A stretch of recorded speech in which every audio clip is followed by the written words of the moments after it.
I'm John Decker, Director of Instruction for Medallion Club and Top 25 Instructor for Golf Tips Magazine, and welcome to Decker Golf. Today I want to talk to you about the dreaded shank. Now, this is a shot that we've all experienced, even players at the highest level on the tour. And what's happening is when you shank the ball, the majority of the time you're hitting the ball with the hosel. This is the hosel right here. You're not hitting it in the club face. The hosel hits the ball for a right-handed player, makes the ball go out to the right. Now occasionally for a beginner, I will see a toe shank where the toe of the club is hitting the ball and it makes the ball go to the right, but typically it's hitting the ball with the hosel. And this is happening for a lot of different reasons. There's more than one reason why people shank it. The first thing I look at is your grip.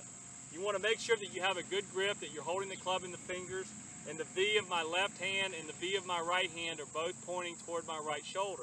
Now some players who have weaker grips are going to tend, maybe they have their left hand over too much or their right hand, that's going to tend to open the face. But also, if you have too strong of a grip, I get students who have really strong grips with their right hand and they come through and they hold on, and notice when I do that, that opens up the face. So you can't assume that just because you have a weaker grip or a stronger grip, that's the problem. It can be a lot of different reasons. So the main thing that you want to do is make sure that you have a grip where you're holding the club in the fingers and you're getting those V's to the right shoulder. If you can do that, that's going to help you. The second thing I look at is I look at how students swing the club and how their body moves.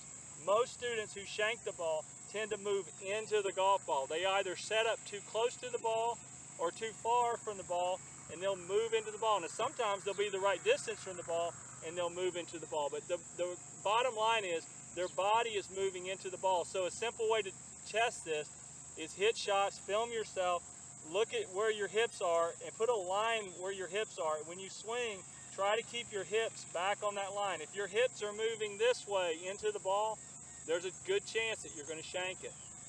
Now, my favorite drill for fixing the shank is once I've got the distance from the ball and if I've identified whether a student's moving into the ball or not, is to have them hit with the split grip drill. So what I'm going to do is take my left hand here, separate it with my right hand like this.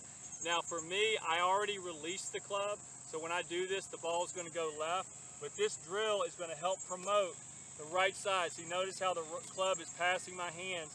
I'm going to take my normal setup and then go ahead and hit my shot, just like this.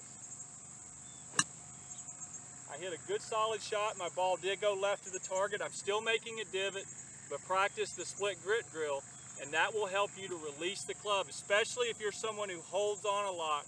That's going to help you to release the club head. Focus on the drill.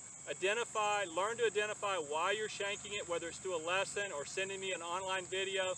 And once we get that identified, we'll get you a proper plan and get it fixed. But keep working on your game, and for more of my golf videos, please go to deckergolf.com.